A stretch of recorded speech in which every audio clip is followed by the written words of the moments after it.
Welcome back. So আমরা আমাদের এই ভিডিওতে NoSQL ডাটাবেজের স্ট্রাকচার নিয়ে ডিসকাস করব। আমরা যারা SQL ডাটাবেজ নিয়ে কাজ করেছি প্রিভিয়াসলি তারা জানি যে SQL ডাটাবেজে আমরা টেবিল ক্রিয়েট করি, আমরা রো ক্রিয়েট করি, কলাম ক্রিয়েট করি এবং আমাদের রেকর্ডগুলো ওখানে থাকে এবং আমরা আসলে একটা স্ট্রিক্ট স্ট্রাকচারের মধ্যে দিয়ে হচ্ছে আমাদের আসলে ডাটাগুলো প্লেস করতে হয়। বাট NoSQL এর পুরো ব্যাপারটাই হচ্ছে ডিফারেন্ট এবং যারা SQL ডাটাবেজ থেকে আসে NoSQL এ কাজ করার জন্য তাদের কাছে পুরো ব্যাপারটা একটু গোলমেলা টাইপের মনে হয়। ওকে, সো আমরা NoSQL ডাটাবেজের স্ট্রাকচার নিয়ে যদি কথা বলতে যাই তাহলে NoSQL ডাটাবেজে মেইনলি কালেকশন থাকে এবং কালেকশনের আন্ডারে মাল্টিপল ডকুমেন্ট থাকে এবং মাল্টিপল ডকুমেন্টের আন্ডারে ডাটা থাকে।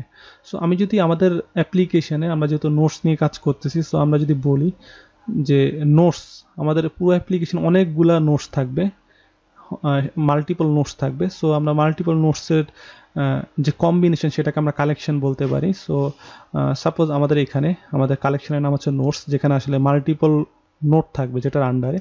সো এই হচ্ছে আমাদের সেই কালেকশন এবং তার আন্ডারে এই হচ্ছে একটা করে ডকুমেন্ট। ওকে, সো আমাদের অনেকগুলো নোট থাকবে, সো এই হচ্ছে নোট। ওকে, ঠিক এটার মতো চিন্তা করেন, কালেকশন তার আন্ডারে ডকুমেন্ট, কালেকশন তার আন্ডারে ডকুমেন্ট। ওকে, এবং ডকুমেন্টের পরে কিন্তু হচ্ছে ডাটা। সো আমাদের নর্মালি আমরা যেভাবে হচ্ছে অবজেক্ট ডিক্লেয়ার করি, অবজেক্টের মধ্যে যেভাবে কি ভ্যালু পেয়ার হচ্ছে থাকে, ঠিক এরকম আর কি, আইডি, টাইটেল, ডেসক্রিপশন এবং এগুলোর ভ্যালু থাকবে। সো এটাই হচ্ছে আসলে আমাদের স্ট্রাকচার। ওকে, সো এখানে একটা ব্যাপার হচ্ছে ইম্পর্টেন্ট, আসলে NoSQL ডাটাবেজে কোনো স্ট্রিক্ট স্ট্রাকচার ফলো করে না। সেটা কীরকম? সেটা হচ্ছে আমাদের এই collection, notes collection. So notes কালেকশনের মধ্যে হচ্ছে আমাদের মাল্টিপল নোট থাকতে পারে। সো একটা নোটের মধ্যে সাপোজ আইডি, টাইটেল, ডেসক্রিপশন তিনটাই থাকলো, বাট আপনি চাইলে আরেকটা নোটের মধ্যে শুধুমাত্র আইডি এবং ডেসক্রিপশন রাখতে পারেন, আরেকটা নোটের মধ্যে চাইলে শুধুমাত্র টাইটেল, ডেসক্রিপশন রাখতে পারেন। ওকে, কোনো স্ট্রিক্ট কোনো স্ট্রাকচার নাই যে আপনাকে হচ্ছে SQL এর মতো টেবিলের মধ্যে যেরকম হচ্ছে আপনি যদি আপনার স্পেশালি এক্সপিরিয়েন্স থেকে থাকে, যদি এক্সপিরিয়েন্স না থেকে থাকে তার কোনো অসুবিধা নেই। সো আমরা SQL এর মধ্যে হচ্ছে আমরা একটা ডেফিনিট একটা স্ট্রাকচার ফলো করি, বাট এখানে আসলে তেমন কোনো ডেফিনিট স্ট্রাকচার নাই। সো অনেক বেশি ফ্লেক্সিবল NoSQL ডাটাবেস। এবং একটা ইম্পর্টেন্ট ব্যাপার হচ্ছে যে আমরা এভাবে হচ্ছে আমাদের আসলে ভেরিয়েশন, আমরা ডিফারেন্ট টাইপ অফ কি ভ্যালু পেয়ার হচ্ছে রাখতে পারি ডিফারেন্ট ডকুমেন্টে। এবং এটা রাখার প্রবলেম হচ্ছে যে আপনি যখন হচ্ছে ডাটাবেসকে কোয়েরি করবেন, ডাটাকে কোয়েরি করবেন, তখন আসলে হিউজ একটা ইনকনসিস্টেন্সি হচ্ছে ক্রিয়েট হয়। সো এটা একটা প্রবলেম। সো আমাদের যদিও অ্যাবিলিটি আছে, বাট আমরা চাইবো না যে আমাদের ডাটা ইনকনসিস্টেন্সি থাকুক। আমরা চাই যেটা, সেটা হচ্ছে আমাদের প্রতিটা ডকুমেন্টসের আন্ডারেই সব ডাটাগুলো হচ্ছে যাতে একটা ম্যাচ করে। ওকে, সেই ব্যাপারটা আমরা চাই। সো এই ছিল হচ্ছে আমাদের স্ট্রাকচার। এবং আপনি ডকুমেন্টসের আন্ডারে যে ডাটা থাকবে সেটা, সেই ডাটা টাইপ আমরা নর্মালি যেরকম জাভাস্ক্রিপ্ট অবজেক্টে যেভাবে হচ্ছে আমাদের ভ্যালু হচ্ছে কি এর ভ্যালু হচ্ছে আমরা বিভিন্ন ভ্যালু রাখতে পারি, specially string, integer, array, object, boolean, null, undefined, map, buffer. So আমাদের এই ব্যাপারগুলো হচ্ছে নতুন, বাফার, এটা আপনারা হয়তো বা শুনেন নাই। সো এখানে আসলে আমি কিছু র্যান্ডম কিছু ডাটা টাইপ হচ্ছে আমি এখানে নিয়ে আসছি এবং আরও কিছু এক্সট্রা ডাটা টাইপ আছে, তার মধ্যে এই ব্যাপারগুলো হচ্ছে সবচেয়ে বেশি ইউজ হয়। এবং আমাদের মঙ্গুজ যেহেতু আমরা ইউজ করবো, মঙ্গুজ স্পেশালি হচ্ছে আমাদের কিছু টাইপ, আমাদের কিছু হচ্ছে ডাটা টাইপ হচ্ছে ডিক্লেয়ার করে দিছে, জাস্ট অ্যাড করে দিছে কোর মঙ্গোডিবির সাথে। সো আমরা সেই ব্যাপারগুলো হচ্ছে ইউজ করব ইন ফিউচারে।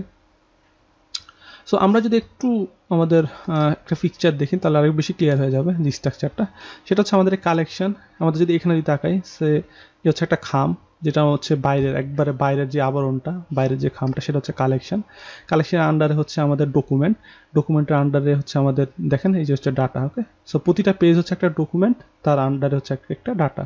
আমরা যদি এখানে যদি হচ্ছে কালেকশন যদি চিন্তা করি, সাপোজ ইউজার কালেকশনস, অনেকগুলো ইউজার আছে এবং প্রতিটা ইউজারের নাম, সাপোজ এখানে দেখা হয়েছে অ্যালবেলেসি, তারপর হচ্ছে অ্যাটোরিং। ওকে, এবং প্রতিটা ডকুমেন্টস, যেহেতু প্রতিটা ইউজার হচ্ছে একটা ডকুমেন্টস এবং প্রতিটা ডকুমেন্টের আন্ডার হচ্ছে আবার ডাটা আছে, first name, last name, born. Okay, এবং আপনি ফার্স্ট নেমের ভ্যালু, লাস্ট নেমের ভ্যালু আসলে ডিফারেন্ট টাইপ অফ ডাটা হচ্ছে দিতে পারবেন। সেটা হতে পারে অবজেক্ট, সেটা হতে পারে অ্যারে, সেটা হতে পারে বাফার। ওকে, সেই টাইপের ডাটা হচ্ছে আপনি দিতে পারবেন। সো এই ছিল হচ্ছে আমাদের NoSQL ডাটাবেজের স্ট্রাকচার। আশা করতেছি আপনারা পুরো ব্যাপারটা বুঝছেন। এখন আমরা একটা কাজ করবো, আমরা হচ্ছে আমরা অলরেডি বলেছিলাম আমরা একটা গ্রাফিক্যাল ইউজার ইন্টারফেস নিয়ে হচ্ছে কাজ করব, স্পেশালি ডাটাবেজের প্রেজেন্টেশন দেখার জন্য। এবং ডাটাবেসকে আমরা চাইলে এডিট, আপডেট, ডিলিট করতে পারি এখান থেকে ডিরেক্টলি। বিভিন্ন ডকুমেন্টকে আমরা আপডেট, ডিলিট করতে পারি, অথবা আমাদের বিভিন্ন কালেকশনকে আমরা মডিফাই করতে পারি। সো এখানে যদি আমরা দেখি, সাপোজ আমাদের টাস্ক হচ্ছে আমাদের ডাটাবেস। ওকে, লাইক NoSQL ডাটাবেস। সো আপনি যদি দেখেন টাস্কের আন্ডারে সরি ফর দ্যাট, আমাদের টাস্ক অ্যাপ হচ্ছে আমাদের ডাটাবেস। সো এই হচ্ছে আমাদের ডাটাবেস, এবং টাস্ক অ্যাপের আন্ডারে আমাদের কয়টা কালেকশন আছে, 3টা কালেকশন আছে, একটা হচ্ছে লগ, একটা হচ্ছে টাস্কস, একটা হচ্ছে ইউজার্স। সো টাস্কসে আমি যদি এখানে ক্লিক করি তাহলে দেখেন এই টাস্ক কালেকশনের আন্ডার অনেকগুলো ডকুমেন্টস আছে, একটা ডকুমেন্ট। সো অনেক ডকুমেন্ট আছে। সো আমাদের স্ট্রাকচারটা দেখেন, ডাটাবেস, কালেকশন, ডকুমেন্ট, এবং ডকুমেন্টের মধ্যে এই হচ্ছে একটা ডকুমেন্ট এবং একটা নোট, একটা টাস্ক, এবং এর আন্ডারে কিন্তু আমাদের ডাটা আছে, কি ভ্যালু পেয়ার। ওকে, এবং আপনি চাইলে, আমি যদি একটু এডিট বাটন এখানে ক্লিক করার পরে কিন্তু আপনি দেখতে পাচ্ছেন আসলে কি টাইপের ডাটা আসলে সাপোর্ট করে।